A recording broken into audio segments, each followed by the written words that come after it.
J'avais eu l'idée de mettre en place un portrait chinois, avec des questions un peu du style si vous étiez un animal, qu'est-ce que vous seriez, un film, etc. Et tout. Et de suite, ça a brisé la glace.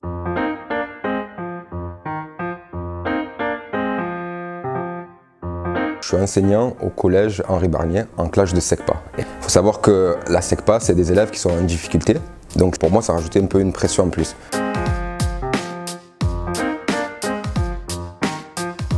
Je ne vais pas te cacher, quand je suis arrivé, j'avais un peu la pression, j'avais un peu d'appréhension de découvrir déjà un nouveau métier. Donc je suis arrivé au collège, déjà j'étais bien accueilli par les collègues, par la direction, on m'a présenté un peu l'équipe, on m'a présenté un peu les locaux. Et puis c'était le premier jour où je me retrouve seul devant les élèves. Et ce que je me suis rendu compte, c'est qu'au final, en fait, les élèves, ils ressentent la même chose que les profs. Il y a de l'excitation, il y a de l'appréhension. Et des deux côtés, on se cherche un peu pour savoir comment ça va se passer, est-ce qu'il est gentil, est-ce qu'il n'est pas gentil. Et moi, j'avais les mêmes a priori. Est-ce que je suis bien tombé, est-ce que je suis une classe sympa, pas sympa, etc. Et ce que j'avais fait, c'est que généralement, la première heure, on axe sur la présentation. On essaye de se présenter un petit peu. Je ne voulais pas faire une présentation du type, alors vous allez écrire sur une feuille votre nom, prénom, ce que font vos parents, etc. et tout.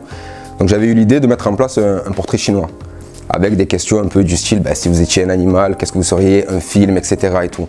Et de suite, ça a brisé la glace et ça leur a permis de voir qu'on avait des références en commun et que sur certaines choses, moi je me retrouvais aussi un peu dépassé. Donc ils prenaient plaisir en fait à me raconter, alors monsieur, ce film vous connaissez pas, c'était l'histoire, etc. et tout. Donc ils me montraient un peu leur univers et je leur montrais que moi aussi, j'avais des choses en commun avec eux. Et ça a permis de briser la classe et surtout, ce qu'on nous apprend au choix d'école, c'est dès les premiers cours, d'instaurer en fait une gestion de classe. Donc ça m'a permis en fait de poser les premières règles de classe, à savoir on s'écoute quand on parle, on lève la main pour parler, etc. Et au final, c'était beaucoup d'appréhension, mais ça s'est très bien passé. Et surtout, ça a été très rapide. J'ai pas vu le temps passer.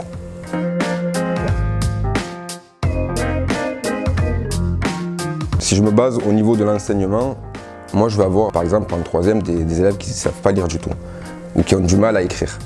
Et le problème, c'est que dans une classe, même si on n'en sait pas, il y a quand même des niveaux. Donc, vous pouvez avoir des élèves qui vont avoir certaines difficultés, mais qui vont être lecteurs. D'autres qui ne sont pas du tout lecteurs. Et le but, c'est de réussir à faire un cours où tu vas exclure personne, où tu amènes tout le monde dans la même direction.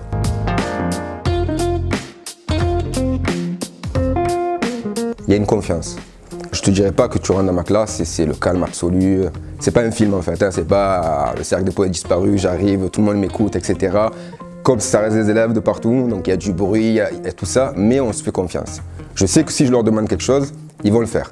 Ils vont rechigner un peu, je vais avoir un peu du brouillard dans ma classe, mais on a cette relation de confiance. Ils me font confiance, ils se livrent aussi. Ils commencent à me parler et on ne parle pas que de cours en fait. Ils commencent à me raconter un peu leur quotidien ou ils commencent à me raconter un peu même des fois leurs problèmes. Donc il y a une relation de confiance qui se fait entre le professeur et les élèves.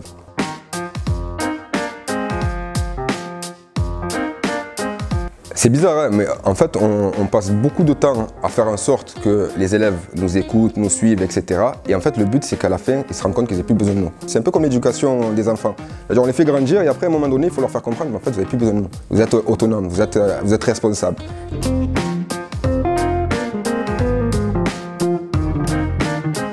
J'ai plusieurs objectifs, ça va dépendre des niveaux.